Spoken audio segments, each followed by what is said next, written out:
Chapter 8, Silver Lake. The sun had not yet risen next morning when Laura led down the pail into the shallow well by Silver Lake. Beyond the lake's eastern shore, the pale sky was bordered with bands of crimson and gold. Their brightness stretched around the south shore and shone on the high bank that stood up from the water in the east and the north. Night was still shadowy in the northwest, but Silver Lake lay like a sheet of silver in its setting of tall wild grasses. Ducks quacked among the thick grasses to the southwest, where the big slough began. Screaming gulls flew over the lake, beating against the dawn wind. A wild goose rose from the water with a ringing call, and one after another, the birds of his flock answered him as they rose and followed. The great triangle of wild geese flew with the beating of strong wings into the glory of the sunrise.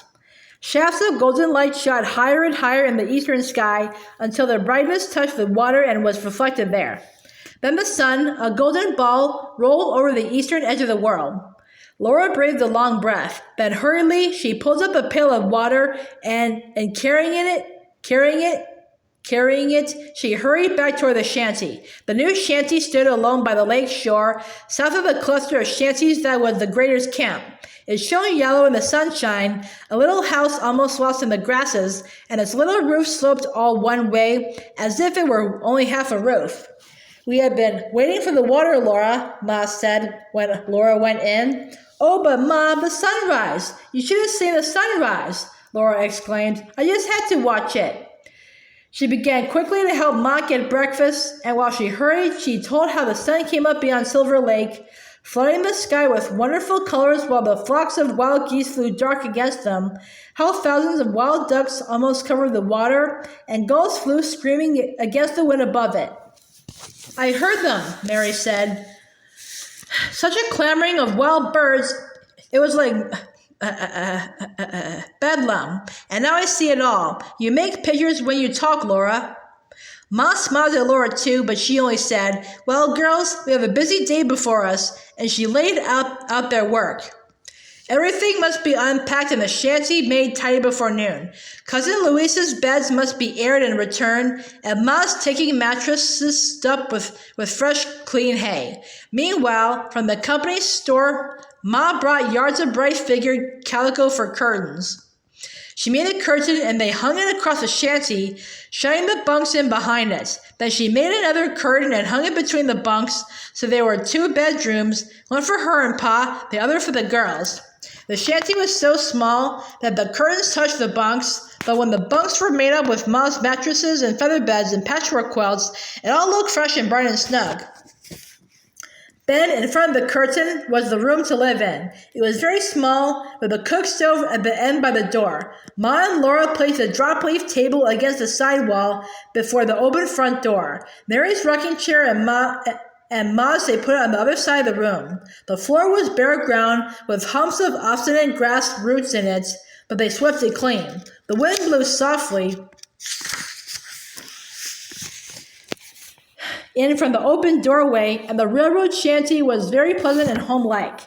"This is another kind of little house with only half a roof and no window," said Ma. "But it's a tight roof, and we don't need a window. So much air and light comes through the doorway."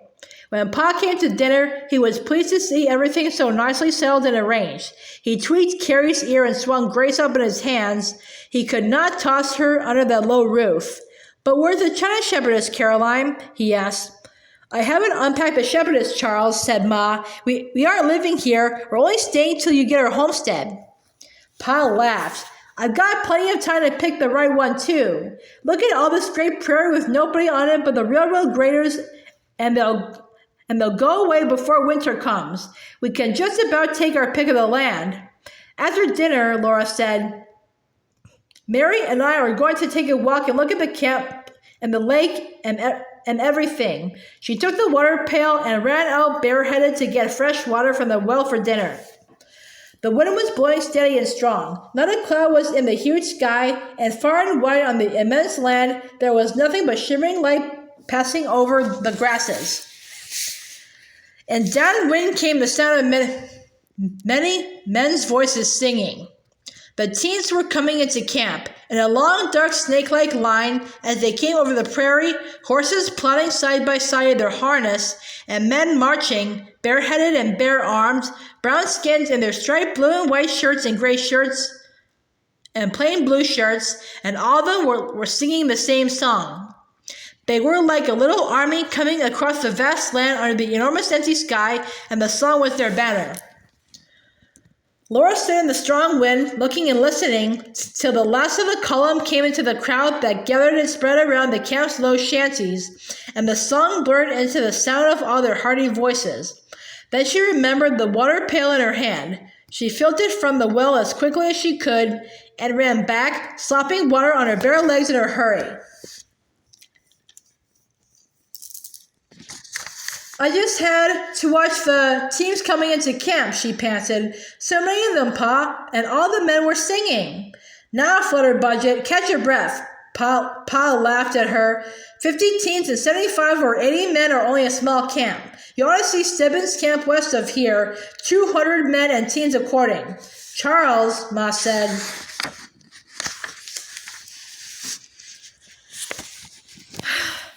Usually, everyone knew what Mom meant when she said in her gentle way, Charles, but this time, Laura and Carrie and Pa all looked at her wondering.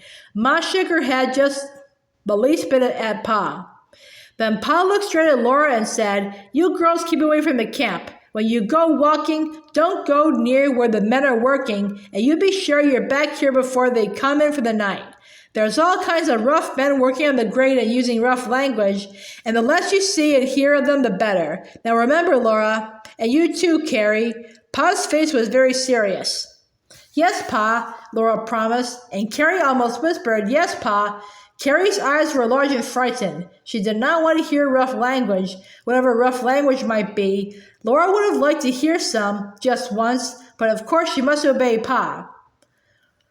So that afternoon, when they set out for their walk, they went away from the shanties. They set out along the lake shore toward the big slough.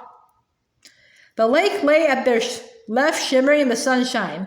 Little silvery waves rose and fell and lapped upon the shore as the wind ruffled the blue water. The shore was low, but firm and dry, with little grasses growing to the water's edge.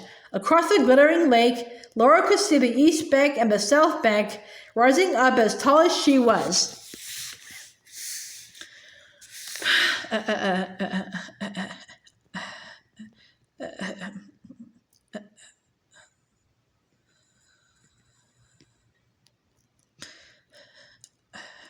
A little slough came into the lake from the northeast, and Big Slough went on toward the southwest in a long curve of tall wild grasses. Laura and Mary and Carrie walked slowly along on the green shore by the rippling silver blue water toward the well Big Slough. The grasses were warm and soft to their feet. The wind blew their flapping skirts tight against their bare legs and ruffled Laura's hair. Mary's sunbonnet and Carrie's were tied firmly under their chins, but Laura swung hers by its strings. Millions of rustling grass blades made one murmuring sound, and thousands of wild ducks and geese and herons and cranes and pelicans were talking sharply and brustily in the wind. All those birds were feeding among the grasses of the sloughs. They rose on flapping wings and settled again, crying news to each other and talking among themselves among the grasses, and eating busily of grass roots and tender water plants and little fishes.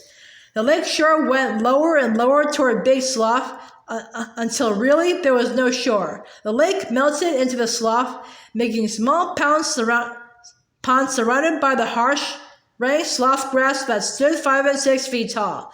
Little ponds glimmered between the grasses on the water, and on the water the wild birds were thick.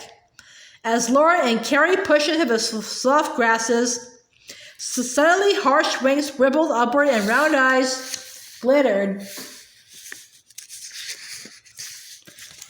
The whole air exploded in a noise of squawking, quacking, quonking. Flattening their webbed feet under their tails, ducks and geese sped over the grass tops and curved down to the next pond. Laura and Carrie stood still. The coarse stemmed soft grass rose above their heads and made a rough sound in the wind. Their bare feet sank slowly into ooze. "Ooh, the ground is all soft," Mary said, turning back quickly. She did not like mud on her feet. "Go back, Carrie," Laura cried. "You'll, mire down. The lake is in here, among the grasses." The soft, cool mud sucked around her ankles as she stood, and before her, the little ponds glimmered among the tall grasses. She wanted to go on, into the slough among the wild birds, but she could not leave Mary and Carrie. So she turned back with them to the hard, higher prairie, where waist-high grasses were nodding and bending in the wind, and the short, curly buffalo grass grew in patches. Along the edge of the slough, they picked flaming red tiger lilies, and on higher ground they gathered long branching stems of purple buffalo bean pods. Grasshoppers flew up like spray before their feet.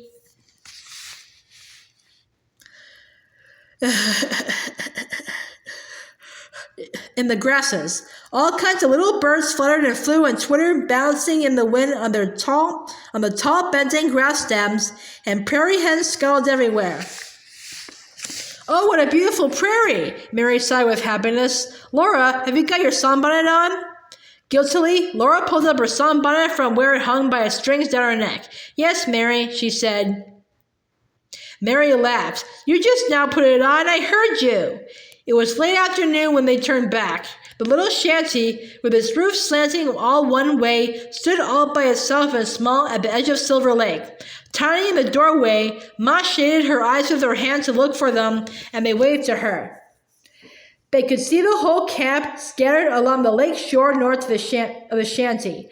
First was the store where Pa was working with a big feed store behind it. Then the stable for the work teams. The stable was built into a swell of the prairie, and its roof was thatched with slow grass. Beyond it was the long, low bunkhouse where the men slept, and still farther away was Cousin Louise's long boarding house shanty, with supper smoke already rising from its stovepipe. Then for the first time, Laura saw a house, a real house, standing all by itself on the lake's northern shore.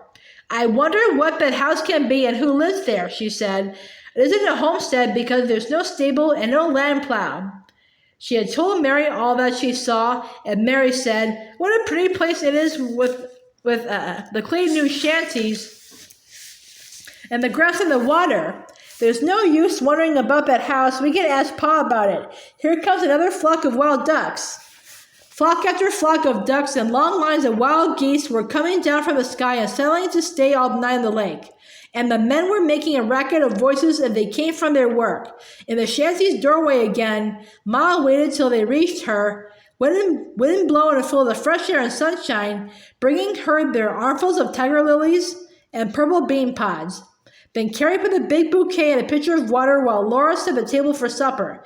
Mary sat in her rocking chair with Grace in her lap and told her about the ducks quacking in the big slough and the great flocks of wild geese going to sleep on the lake.